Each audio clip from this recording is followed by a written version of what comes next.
Group 4 2024 நடந்த எக்ஸாமுக்கான counselling memo எப்படி download பண்ணலான்னு சொல்லி இந்த வீடியோவில் பார்ப்போம். ஸோ ஒவ்வொரு ஸ்டெப் பை ஸ்டெப்பாக பாருங்கள். ஃபஸ்ட்டு குரோம் ப்ரௌசரில் கூகுளில் போயிட்டு டிஎன்பிஎஸ்சி வெப்சைட்டுக்கு போவோம். அப்படியே கொஞ்சம் ஸ்க்ரோல் பண்ணி வந்தோம்னா கீழே வந்து பார்த்தீங்கன்னா கவுன்சிலிங் செலெக்ஷன் சொல்லிட்டு ஒரு ஆப்ஷன் இருக்கும். அது நம்ம இப்போ கிளிக் பண்ணிப்போம். கிளிக் பண்ணால் நமக்கு இப்படி ஒரு பேஜுக்கு வரும். ஸோ அப்படியே கொஞ்சம் ஸ்க்ரோல் பண்ணோம்னா கவுன்சிலோட இன்ஸ்ட்ரக்ஷன் இதெல்லாம் வந்து சொல்லியிருப்பாங்க. நம்ம அப்படியே கொஞ்சம் கீழே வருவோம். கீழே வந்து பார்த்தோம்னா பாருங்கள் 30/1/2024 நேம் ஆஃப் தி போஸ்ட்டில் combined civil service examination group 4 service இருக்கு இல்லையா, இதுக்கு நேராக பார்த்தீங்கன்னா date of certificate verification /counselling சொல்லி கொடுத்துருப்பாங்க.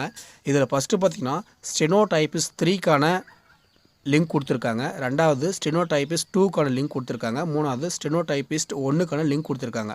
ஸோ இப்போ நாம் என்ன பண்ண போகிறோம்னா இந்த JAVAO பில் கலெக்டர் இருக்குங்க இல்லையா, ஸோ அது நம்ம செக் பண்ணி பார்ப்போம். ஸோ நம்மளுடைய மெமோ எப்படி டவுன்லோட் பண்ணுறதுன்னு சொல்லி பார்த்தோம்னா என்னோடது வந்து JA அதாவது ஜூனியர் அசிஸ்டண்ட் தான் வந்திருக்கு. எங்களை டைப்பிஸ்ட்டோ ஸ்டெனோடைபிஸ்ட்டு கிடையாது. ஸோ நான் வந்து ஜூனியர் அசிஸ்டண்ட்டு நான் செக் பண்ணி பார்க்க போகிறேன். அதுக்கு நான் வந்து இந்த லிங்க்கை எப்போனா கிளிக் பண்ணிக்குவேன். ஸோ கிளிக் பண்ணோம்னா நமக்கு இப்போது நியூ பேஜ் ஒன்று ஓப்பன் ஆகும். இந்த பேஜ் அப்படியே ஸ்க்ரோல் பண்ணோம்னா சர்டிஃபிகேட் வெரிஃபிகேஷன் கவுன்சிலிங் எந்த டேட்டில் சொல்லியிருப்பாங்க. 22/1/2025 17/2/2025 வரையும். இந்த கவுன்சிலிங் வந்து டைப்பிஸ்ட்டுக்கு கிடையாது. ஒன்லி JAVAO இந்த செக்டரில் இருக்கிறவங்க மட்டும்தான் வரும். ஸோ இப்போ வந்து பார்த்திங்கன்னா இந்த நோட்டீஸ் ஆஃப் சிவின்னு சொல்லியிருக்கு இல்லையா, அதுக்கு நேராக இந்த வியூ டேப் இருக்கும். இதை நம்ம இப்போ கிளிக் பண்ணிப்போம்.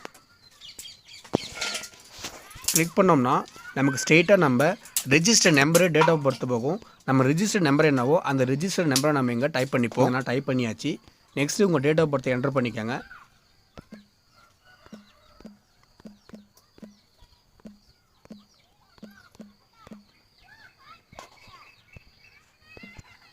என்டர் பண்ணிவிட்டு கீழே இருக்கிற இந்த சப்மிட் என்கிற பட்டனை நம்ம இப்போ கிளிக் பண்ணணும். கிளிக் பண்ணோம்னா எப்போ கவுன்சிலிங் டேட்டுன்னு சொல்லி கொடுத்துருப்பாங்க. சரிங்களா, இதுதான் வந்து இந்த கேண்டிடேட்டுக்கான கவுன்சிலிங் டேட்டு. பிப்ரவரி மாதம் 12ஆம் தேதி 2025 இந்த கேண்டிடேட்டுக்கு வந்து கவுன்சிலிங் டேட் சொல்லியிருக்காங்க. சரிங்களா, டைம் பார்த்தீங்கன்னா இவங்களுக்கு மார்னிங் 11:00 சொல்லியிருக்காங்க. ஓகேங்களா, இப்போ இந்த மெமோ எப்படி டவுன்லோட் பண்ணுறதுன்னு சொல்லி பார்ப்போம். அதுக்கு நாம் இங்கே இருக்கிற இந்த பிரிண்ட்டுன்னு சொல்லிட்டு இந்த டேப்பை கிளிக் பண்ணணும்.